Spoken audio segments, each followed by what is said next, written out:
नमस्कार दोस्तों, मैं सतीश मिश्रा स्वागत करता हूं आप सभी का अपने YouTube चैनल पर। आज मैं आपके लिए 1000 जनरल साइंस के मोस्ट इम्पोर्टेंट क्वेश्चन का सेट नंबर 1 लेकर आया हूं। मैं आपको हर सेट में जनरल साइंस के मोस्ट इम्पोर्टेंट क्वेश्चन करवा रहा हूं। दोस्तों, यह प्रश्न इतने इम्पोर्टेंट है, अगर आप किसी भी एग्ज़ाम की तैयारी कर रहे हो तो ये वीडियो आपके लिए काफ़ी महत्वपूर्ण होने वाला है। तो चलिए शुरू करते हैं हम अपने आज के पहले प्रश्न से। हमारा आज का पहला प्रश्न है, मनुष्य के कानों में कितनी हड्डियां होती है। यहाँ आपको बताना है कि मनुष्य के कानों में कितनी हड्डियां होती हैं। तो इसका सही आंसर हो जाएगा ऑप्शन नंबर ए, 6। कितना? तो मनुष्य के कानों में 6 हड्डियां होती हैं। देखिए दोस्तों, मनुष्य के कानों में कुल मिलाकर 6 हड्डियां होती है। कुल मिलाकर 6 हड्डियां होती है। अगर आपसे एग्ज़ाम में पूछा जाए कि मनुष्य के एक कान में कितनी हड्डी होती है, तो मनुष्य के एक कान में 3 हड्डी होती है। दोनों कान में 6 और एक कान में 3 हड्डी होती है। दोस्तों, मैंने आपको बताया कि मनुष्य के कान में 3 हड्डियां होती है। तो दोस्तों, आप लोगों को इन हड्डियों का नाम जानना भी बहुत ज़रूरी है। तो मैं इनका नाम आपको लिख कर बता दे रहा हूँ। पहला जो हड्डी होता है उसका नाम होता है इनकस। क्या? इनकस। दूसरा हड्डी होता है उसका नाम होता है मालेअस। दूसरा का नाम होता है मालेअस।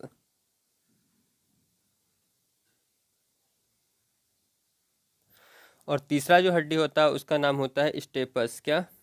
स्टेपस। ध्यान रखिएगा, बहुत इंपॉर्टेंट क्वेश्चन ये सब पूछ लिया जाता है एग्जाम में। दोस्तों, आपसे एग्जाम में एक क्वेश्चन पूछा जाता है कि हमारे शरीर की सबसे छोटी हड्डी कौन सी है। क्या? क्योंकि आपसे एग्जाम में पूछा जाएगा कि हमारे शरीर की सबसे छोटी हड्डी कौन सी है, तो इसका सही आंसर हो जाएगा ये स्टेपस हड्डी जो है हमारे कान में, वही होता है हमारे शरीर की सबसे छोटी हड्डी। कौन सा? स्टेपस। ध्यान रखिएगा, बहुत ही इंपॉर्टेंट क्वेश्चन है। तो अब मैं चलता हूँ अपने अगले प्रश्न, क्वेश्चन नंबर 2 की ओर। क्वेश्चन नंबर 2 है, कम तापमान को मापने वाले यंत्र को क्या कहा जाता है। यहाँ आपको बताना है कि सबसे कम तापमान जो मापने वाला यंत्र होता है उसे हम लोग क्या कहते हैं। तो इसका सही आंसर हो जाएगा ऑप्शन नंबर ए, क्या? कार्योमीटर। क्या? कम तापमान को मापने वाले यंत्र को हम लोग कार्योमीटर कहते हैं। दोस्तों, हम लोग कार्योमीटर से -1000 डिग्री तक का तापमान माप सकते हैं। कितना? कार्योमीटर से हम लोग -1000 डिग्री तक का तापमान माप सकते हैं। दोस्तों, आपसे एक और प्रश्न पूछा जाता है कि ऐसा कौन सा यंत्र है जिसे हम बहुत अधिक तापमान को माप सकते हैं। यहाँ आपको बताना है मतलब कि कौन सा ऐसा यंत्र है जिससे हम लोग बहुत ज़्यादा तापमान को माप सकते हैं। तो बहुत ज़्यादा तापमान को मापने के लिए हम लोग ये ऑप्शन नंबर बी जो आपको दिख रहा है पायरोमीटर, उससे हम लोग अत्यधिक तापमान को माप सकते हैं। और निम्नतम तापमान को मापने के लिए हम लोग कार्योमीटर, निम्नतम यानी कि कम तापमान को, और अत्यधिक मतलब अधिक तापमान को पायरोमीटर, और कम तापमान को कार्योमीटर। तो अब मैं चलता हूं अपने अगले प्रश्न, क्वेश्चन नंबर 3 की ओर। हमारा क्वेश्चन नंबर 3 है,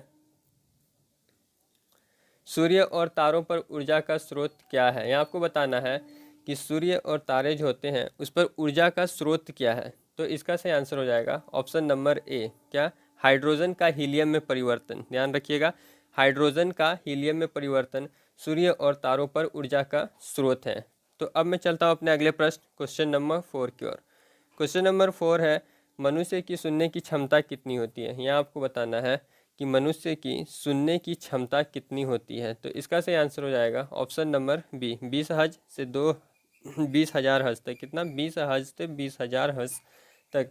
दोस्तों, आपसे एग्ज़ाम में पूछा जाता है ये जो हर्ट्ज है इसकी यूनिट क्या होती है। यहाँ कभी आपसे एग्ज़ाम में पूछ लिया जाएगा कि ये जो हर्ट्ज होता है इसका यूनिट क्या होता है।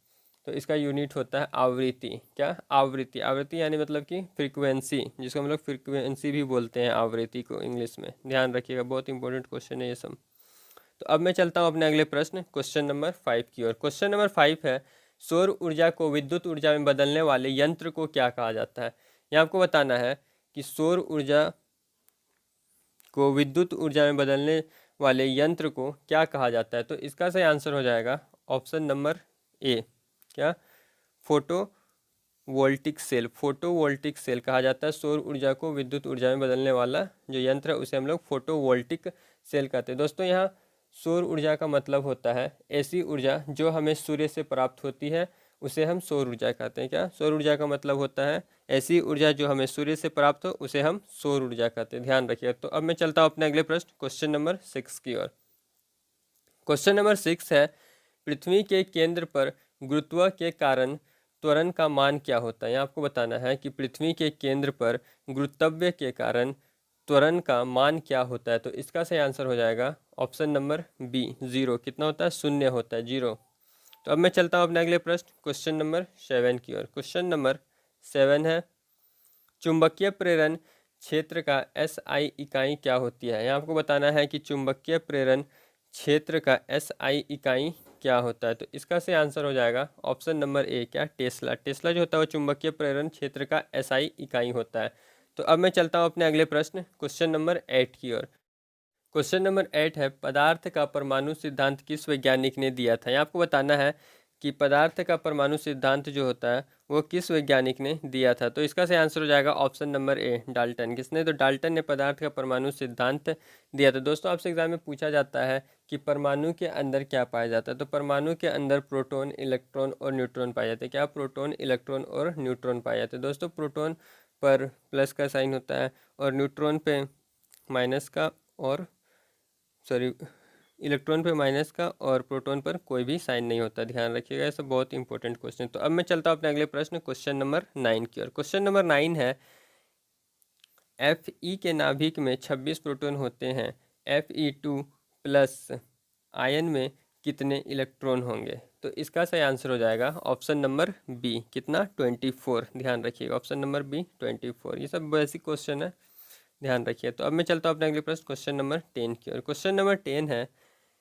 किसी तत्व का परमाणु क्रमांक 17 है तथा द्रव्यमान संख्या 36 है, तब उस पर परमाणु में न्यूट्रॉन की संख्या क्या होगी। यहाँ आपको बताना है कि किसी तत्व का परमाणु क्रमांक जो है वो कितना? 17 है तथा द्रव्यमान संख्या जो वो 36 है, तब उस पर परमाणु में न्यूट्रॉन की संख्या कितनी होगी। तो इसका सही आंसर हो जाएगा ऑप्शन नंबर ए। क्या हो जाएगा? ऑप्शन नंबर ए, ध्यान रखिएगा, बहुत ही इंपॉर्टेंट क्वेश्चन है। दोस्तों यदि आपको हमारा वीडियो अच्छा लग रहा है तो हमारे इस वीडियो को ज़्यादा से ज़्यादा लाइक करें और जितना हो सके अपने दोस्तों में इस वीडियो को शेयर भी करें, ताकि आपके दोस्त इस वीडियो का पूरा लाभ उठा सके और आने वाले एग्जाम में काफ़ी अच्छा स्कोर कर सके। तो अब मैं चलता हूँ अपने अगले प्रश्न क्वेश्चन नंबर 11 की ओर। क्वेश्चन नंबर 11 है, यदि पृथ्वी की त्रिज्या घटती है और उसका द्रव्यमान समान रहता है तो गुरुत्वीय त्वरण का मान क्या होगा। यहाँ आपको बताना है कि यदि पृथ्वी की त्रिज्या घटती है, यानी कि रेडियस जब घटती है, तो उसका द्रव्यमान समान बना रहता है, यानी कि एक समान रहता है, तो गुरुत्वीय त्वरण का मान क्या होगा। तो इसका सही आंसर हो जाएगा ऑप्शन नंबर ए, क्या होगा? बढ़ेगा। इस कंडीशन में वो बढ़ेगा। तो अब मैं चलता हूँ अपने अगले प्रश्न क्वेश्चन नंबर 12 की ओर। क्वेश्चन नंबर 12 है, किस यंत्र द्वारा रेडियो एक्टिविता मापी जाती है। आपको यह बताना है कि किस यंत्र द्वारा रेडियो एक्टिविता मापी जाती है। तो इसका सही आंसर हो जाएगा ऑप्शन नंबर बी, क्या? गीगर मूलर काउंटर द्वारा। किसके द्वारा? तो गीगर मूलर काउंटर द्वारा रेडियो एक्टिविता मापी जाती है। दोस्तों यदि आपसे एग्जाम में पूछा जाए कि रेडियो एक्टिविता की SI मात्रक क्या होती है, तो रेडियो एक्टिविता की SI मात्रक बैकुलर होता है। क्या? बैकुलर। ध्यान रखिएगा, मैं यहाँ पर लिख दिया हूँ इसका SI मात्रक। तो अब मैं चलता हूँ अपने अगले प्रश्न क्वेश्चन नंबर 13 की ओर। क्वेश्चन नंबर 13 है, पृथ्वी की सतह से भू स्थिर उपग्रह की ऊंचाई कितनी होती है। यहाँ आपको बताना है कि पृथ्वी की सतह से भू स्थिर उपग्रह की ऊंचाई कितनी होती है। तो इसका सही आंसर हो जाएगा ऑप्शन नंबर सी, यानी कि 36,000 किलोमीटर या 35,800 किलोमीटर। ये दोनों ऑप्शन एग्जाम में दिए गए हैं, इसलिए मैं ये दोनों ऑप्शन लिखा हूँ। आपको आपसे एग्जाम में कुछ भी पूछा जा सकता है, तो ध्यान रखिएगा। तो अब मैं चलता हूँ अपने अगले प्रश्न क्वेश्चन नंबर 14 की ओर।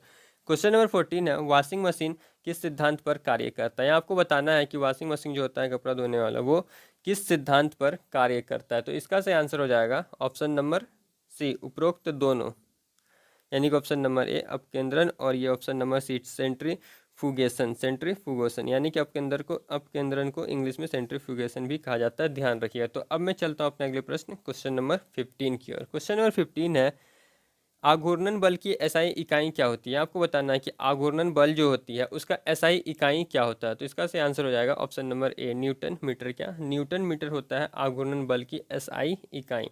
तो अब मैं चलता हूँ अपने अगले प्रश्न क्वेश्चन नंबर 16 की ओर। क्वेश्चन नंबर 16 है, फ्लोरोसेंट लैंप में चौक के उपयोग का मुख्य उद्देश्य क्या होता है? आपको बताना है कि फ्लोरोसेंट लैंप जो होता है उसके चौक के उपयोग का मुख्य उद्देश्य क्या होता है? तो इसका सही आंसर हो जाएगा ऑप्शन नंबर ए, विद्युत धारा के प्रभाव को कम करना। क्या हो जाएगा? विद्युत धारा के प्रभाव को कम करना। फ्लोरोसेंट लैंप में चौक जो होता है उसका मुख्य उद्देश्य यही होता है कि वो विद्युत धारा के प्रभाव को कम करता है। ठीक, तो अब मैं चलता हूँ अपने अगले प्रश्न क्वेश्चन नंबर 17 की ओर। क्वेश्चन नंबर 17 है, विद्युत चालकता का मात्रक क्या होता है? आपको बताना है कि विद्युत चालकता जो होती है उसका मात्रक क्या होता है। तो इसका सही आंसर हो जाएगा ऑप्शन नंबर ए, क्या होगा? महो। ऑप्शन नंबर ए, महो। दोस्तों, ओम प्रतिरोध का ऐसा ही मात्रक है। ठीक, क्योंकि आपसे यहाँ देखिए बात प्रतिरोध का ऐसा ही मात्रक क्या होता है, तो ओम ध्यान रखिएगा। ये ओम जो भी दिख रहा है आपको ये प्रतिरोध का होता है। ठीक, इंपॉर्टेंट क्वेश्चन ये सब एग्जाम में पूछा जाता रहता है, बहुत बार रिपीटेड क्वेश्चन है ये सब, तो ध्यान रखिएगा। दोस्तों, यदि आपको हमारा वीडियो अच्छा लग रहा है तो हमारे इस वीडियो को ज़्यादा से ज़्यादा लाइक करें और जितना हो सके अपने दोस्तों में इस वीडियो को शेयर भी करें, ताकि आपके दोस्त भी इस वीडियो का पूरा पूरा लाभ उठा सके और आने वाले एग्जाम में काफ़ी अच्छा स्कोर कर सके। तो अब मैं आपका ज़्यादा समय ना लेते हुए चलता हूँ अपने अगले प्रश्न क्वेश्चन नंबर 8 की ओर। क्वेश्चन नंबर 18 की ओर। क्वेश्चन नंबर 18 है, किस वैज्ञानिक ने बैटरी की खोज की थी? आपको बताना है कि किस वैज्ञानिक ने बैटरी की खोज की थी। बहुत इंपॉर्टेंट क्वेश्चन है और बहुत बार ये रिपीटेड क्वेश्चन है। तो इसका सही आंसर हो जाएगा ऑप्शन नंबर ए, किसने? वोल्टा। वोल्टा वैज्ञानिक ने सबसे पहले बैटरी की खोज की थी। तो अब मैं चलता हूँ अपने अगले प्रश्न क्वेश्चन नंबर 19 की ओर। क्वेश्चन नंबर 19 है, परमाणु का आकार कितना होता है? यहाँ आपको बताना है कि परमाणु जो होता है उसका आकार कितना होता है। तो इसका सही आंसर हो जाएगा ऑप्शन नंबर सी है, उपरोक्त दोनों। यानी कि एग्जाम में कभी कभी आपको ये भी दे देगा 10 - 10 मीटर या फिर 10 - 8 सेंटीमीटर परमाणु का आकार। ध्यान रखिएगा, ये दोनों में से कुछ भी दे सकता है एग्जाम में। तो अब मैं चलता हूँ अपने अगले प्रश्न क्वेश्चन नंबर 20 और ये हमारे इस वीडियो का आखिरी प्रश्न है। क्वेश्चन नंबर 20 है, किसी तत्व के परमाणु क्रमांक समान हो परंतु परमाणु भार अलग अलग होते हैं तो उन्हें क्या कहा जाता है? यहाँ आपको बताना है कि किसी तत्व के परमाणु क्रमांक जो होता है वो समान हो परंतु परमाणु भार जो होता है, यानी कि परमाणु भार यानी कि वजन जो होता है वो अलग अलग होता है, तो उन्हें क्या कहा जाता है? तो इसका सही आंसर हो जाएगा ऑप्शन नंबर सी, उपरोक्त दोनों। यानी कि समस्थानिक और इसोटॉप्स यानी कि समस्थानिक को हम लोग इंग्लिश में इसोटॉप्स भी कहते हैं, तो ध्यान रखिएगा। तो दोस्तों, ये पे हमारा ये वीडियो समाप्त होता है। उम्मीद है कि आपको ये प्रश्न अच्छे लगे होंगे। तो हमारे इस वीडियो को ज़्यादा से ज़्यादा लाइक करें और जितना हो सके अपने दोस्तों में इसे शेयर भी करें, और साथ ही साथ हमारे इस वीडियो को हमारे इस चैनल को सब्सक्राइब करना ना भूलें। तब तक के लिए जय हिंद, वंदे मातरम।